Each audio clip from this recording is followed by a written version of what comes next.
What is up, and welcome back to Beyond the Arc with Brandon Silvers. As always, I am your host, Brandon Silvers. Hope you have been well. No time to waste. Let's get into it. Since beating the Indiana Pacers to win the first ever NBA in-season tournament, the Los Angeles Lakers have been very bad. They've lost to good teams, they've lost to bad teams, they've blown leads, they've lost close games, they've been blown out, they've put on a master class in losing. They were very bad last year through this many games, and they are only slightly ahead of that pace this season, and it wasn't supposed to be like this. It was supposed to be different. After last year's slow start, they made some midseason trades, and they figured out something with the roster that saw them turn things around enough to make a run all the way to the Western Conference Finals. They seem primed to build on that this year. They brought back most of the pieces from that run. They added a couple more on top of that. And LeBron had an entire offseason to bounce back from whatever was going on with his foot that had him looking a little bit more human than usual. A top 4 seed seemed like a guarantee. Yet here we are. Despite everything I just said, and including some stuff I didn't, like quite possibly the healthiest Anthony Davis NBA season in his career, the Lakers are once again a disappointment. Which means it's time to fire up the Darvin Ham hot seat. The Athletic reported that 6 sources questioned his standing within the organization.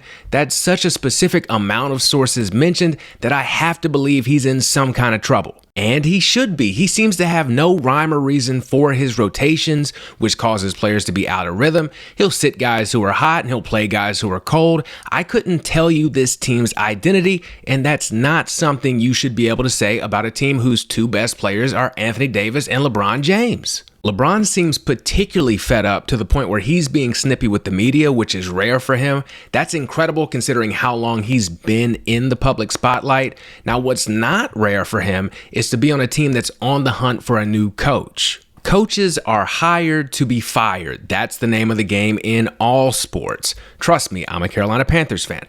According to an article by Doug Robinson of the Deseret last May, the average NBA coaching tenure is 3 to 4 years. A study from just a few years earlier by Kip Wright shows that out of the 4 major professional men's sports in this country, NBA coaches actually have the shortest average tenure. My theory on that is that no star player has more power than an NBA star, and there is no star more powerful than LeBron James. What sets LeBron apart from the rest of his all-time great counterparts is that when you think of his career, you don't think of a singular iconic coach. If I say Michael, Shaq, or Kobe, you think Phil Jackson. Hakeem, you think Rudy T, who is underrated because he had to retire early for health reasons. Tim Duncan, you think Popovich. Steph Curry, you think Steve Kerr, although he might be in trouble here soon, but still. That's not to say these guys didn't get coaches fired or clash with them, but it's weird that LeBron doesn't have an iconic coach and he's had so many get fired. But how many of his coaches truly deserve to be fired? Is LeBron James a coach killer? To answer that, let's take a look at all of LeBron James's coaches, starting with his rookie season with the Cavs.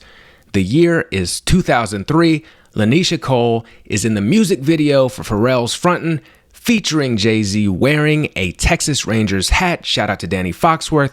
2 decades away from having Nick Cannon's baby and the Rangers winning a World Series. That has nothing to do with this, but I couldn't not bring her up. Anyways, the Cleveland Cavaliers coach was the late, great Paul Silas. He had just been let go by the Charlotte Hornets, despite the players loving him and having made the playoffs 3 seasons in a row. They haven't even made the playoffs in back-to-back seasons since. Cleveland got the first pick to draft LeBron because they were terrible, going 17-65 the year before.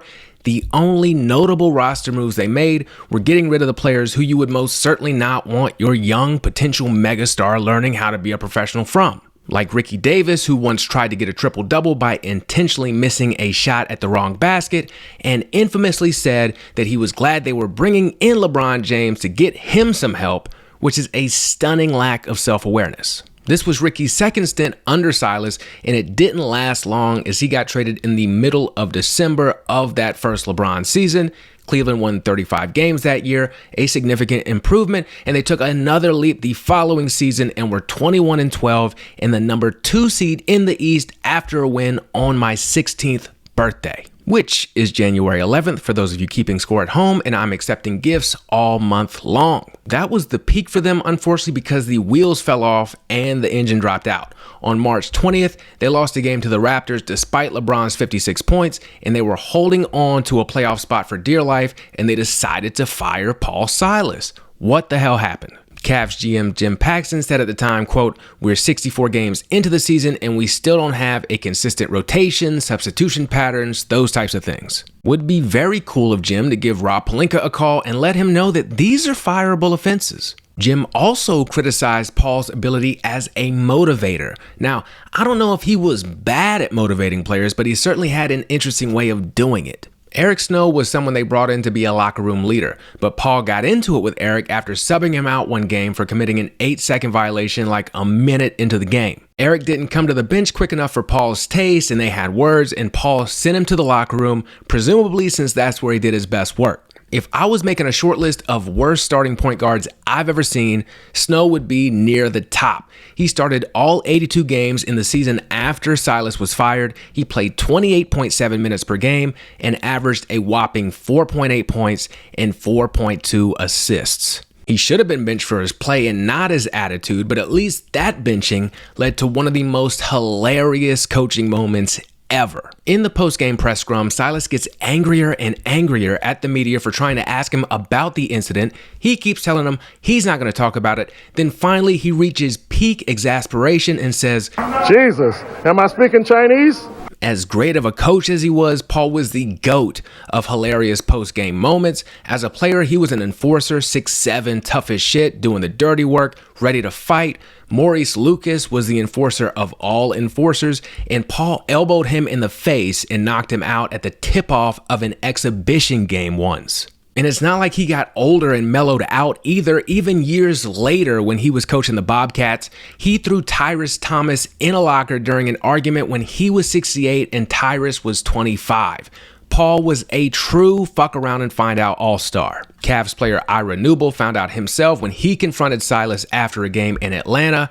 Ira had bought a bunch of tickets for family and friends since he had lived there for a couple years. Then he didn't play a lot because he just wasn't a great NBA player. He was embarrassed and mad that he had all these people come to watch him play and he just sat on the bench, so he went to let Paul know. Brian Windhorst has told the story a million times, but he heard a ton of commotion and Ira came running out the locker room half dressed looking like he'd gone through hell, and Silas comes out chasing after him yelling, "Get back here, you hip hop motherfucker, I'm not done with you." It is at this time I'd like to announce that I am hiring someone to do Paul Silas impersonations, so if interested, please email me ASAP. Contrary to what Jim said, this sounds like someone who is very good at a very specific form of motivation.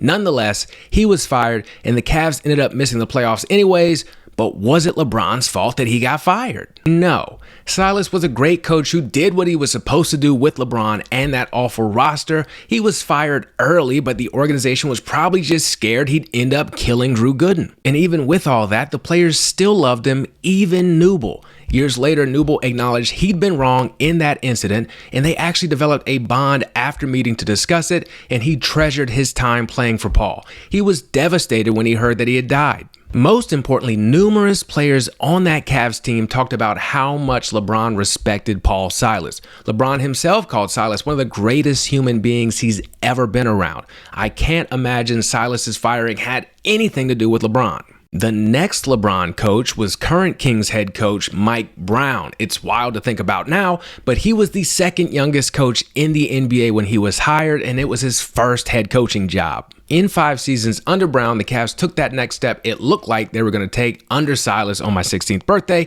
They averaged 54 wins a year and made it to at least the second round of the playoffs every year, including an Eastern Conference Finals appearance and an NBA Finals appearance. That's a lot of success, but as you know, since you're not 16 right now, no NBA championships, and because of that, Mike Brown became the first coach that LeBron James got fired indirectly. So what happened? Well, it starts that second season under Brown where they made it to the NBA Finals. It felt like this watching it live, but looking back at the roster confirms it. LeBron carried a trash heap to the finals. In the playoffs, the second leading scorer was Zydrunas Ilgauskas. He averaged 12.6 points per game. Other key contributors were Larry Hughes, Drew Gooden, Sasha Pavlovich, and Keisha Cole's ex-husband, Daniel Boobie Gibson. I just don't know what you do with that, but LeBron found a way. This was the year he had that insane 48-point performance in the Eastern Conference Finals against the Pistons, where he scored like 29 of Cleveland's final 30 points. He dragged this sorry team to the finals to face off against the San Antonio Spurs, who had future Hall of Famers Tim Duncan, Manu Ginobili, Tony Parker, and one of the greatest coaches ever in the aforementioned Greg Popovich. Their role players probably would have started for Cleveland. Guys like Robert Horry, Bruce Bowen, Michael Finley. They were infinitely more talented, and they knew how to exploit LeBron's biggest weakness. For all his greatness, LeBron has never been a great shooter. He's a much improved shooter, and he has spells where he's a very good shooter now, but he's never been consistent except for his early years when he was consistently bad. We all knew this, nobody better than the Spurs, so they sagged off him defensively to protect against his nearly unstoppable drives, and they dared him to shoot jumpers. In the sweep, LeBron shot just 36% from the field, including a very depressing 4 for 20 from 3.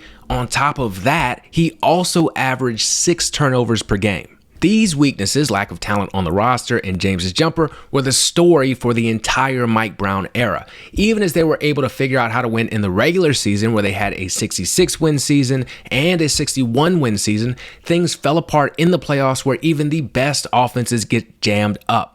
In the regular season, teams are flying around the country, playing back-to-backs, scouting for this opponent and that opponent. In the playoffs, it's one opponent, it's more physical. A team whose star thrives in space, like the Cavs and LeBron, find that there isn't as much space. Things that were fouls in the regular season aren't fouls now. Everything just gets bogged down. Teams learn your weaknesses, and they force you to use those weaknesses. We've seen it with a ton of great regular season teams. Maybe LeBron's jumper doesn't matter if they get him some help, but they never really did. They brought in Mo Williams, who was okay, but probably not a number 2 option on a title team. They brought in old-ass Antoine Jameson and an even older-ass Shaq. They said they were going to trade J.J. Hickson for Amari Stoudemire. As you can see, none of this has to do with Mike Brown directly, and while he had his flaws and has certainly improved as a coach in the years since, I believe they could have won with him if they just had a slightly younger, better roster, but they didn't. They lost in the 2010 second round to the Celtics, a team with all the talent Cleveland didn't have and had no roster solutions in their plans, only roster problems, including a big one.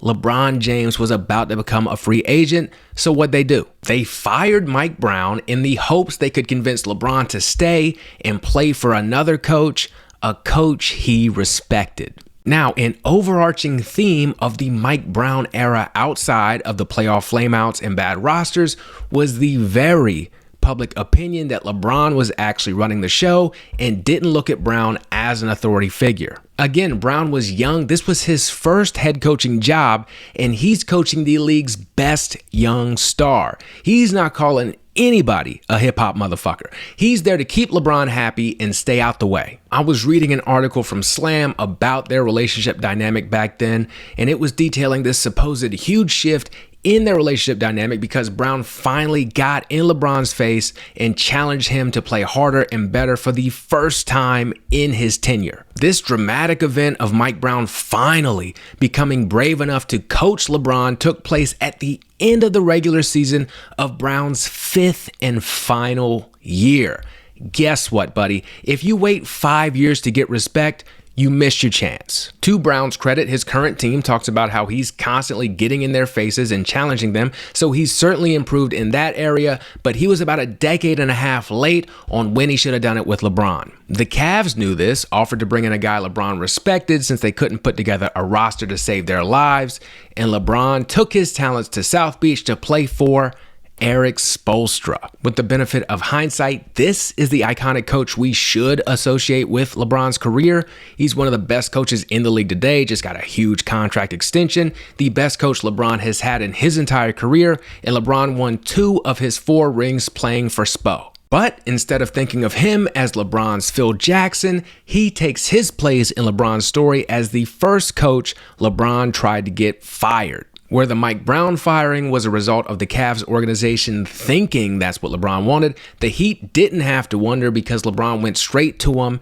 and was like, make this happen. I was a LeBron hater until he joined the Lakers for all the reasons someone would hate LeBron at the time, the number one being that I was a Kobe fan. So when he left the Cavs to create the Big Three in Miami, I, as a hater, was incredibly concerned about the whole ordeal. The last thing I wanted was him to succeed. So imagine my joy, my unrestrained glee when the Heat started out that first season looking mediocre and everyone looking frustrated as hell. It all came to a head during a loss on November 27th against Dallas when LeBron infamously bumped Spo on the way back to the huddle. It's funny to look back on this incident because the way it was reported, you would have thought LeBron slapped him directly in his teeth.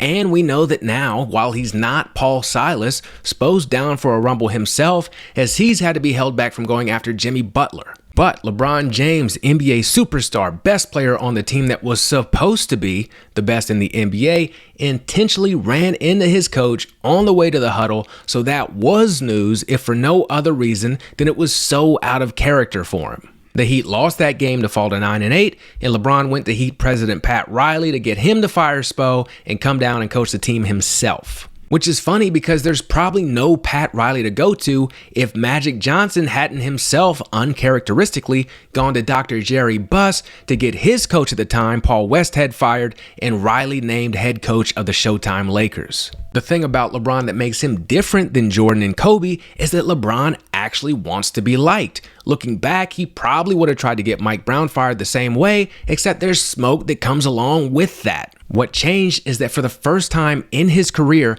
the majority of NBA fans didn't like him. Great players always have haters, like me, but it's more of a 50-50 ratio of haters to fans or indifferent basketball watchers. Simply by virtue of the way he left Cleveland and handled the decision, LeBron was hated on by most non-Miami Heat fans. He would have been hard-pressed to be hated on even more, so there was no real reputational risk to getting a coach fired. Especially when you think that winning might shift that hater ratio in a positive direction, and you believe this coach is standing in the way of that. Riley, however, told LeBron no, and that was the right thing to do apparently because the Heat won 21 of their next 22 games, much to my dismay. I'm no longer a LeBron hater, so I won't talk about what happened in that year's finals when they faced off against the Mavericks again.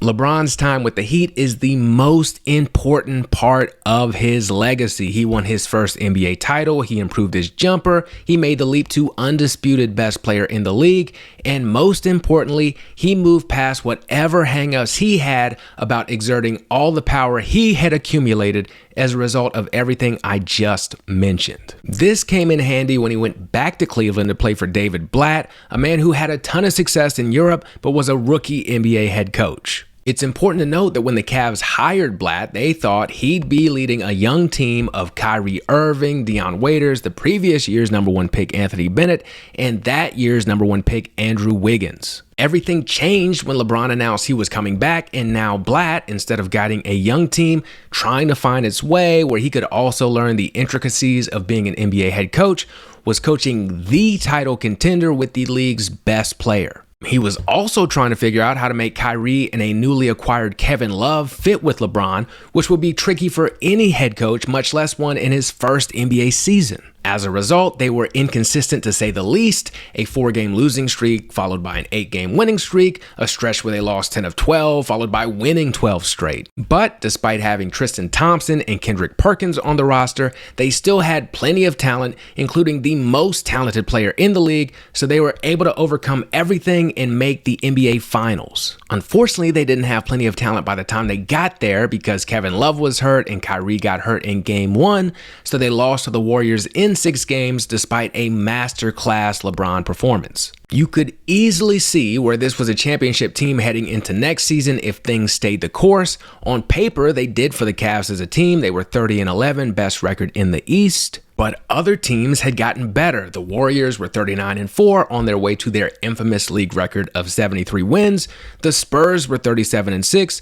Cleveland looked as disjointed as a number 1 seed could look and headed for another finals loss. The team hadn't bought into Blatt as a coach or a leader, so he was fired in spite of their record, and Ty Lue, his lead assistant, was named head coach. We didn't know it at the time because he was still the guy who AI stepped over, but Ty is the second best coach LeBron has ever had. One of the reasons is like a Paul Silas or Eric Spoelstra, he wasn't afraid to challenge players, including LeBron himself. We all saw the Cavs come back from down 3-1 to upset the Warriors, but a big turning point in that series was Ty Lue directly challenging LeBron, telling him that it was his fault they weren't winning and he needed to play better. We know how that ended, and that really seems to be the way to deal with LeBron. If you're a pushover, he'll run right over you. He doesn't respect it.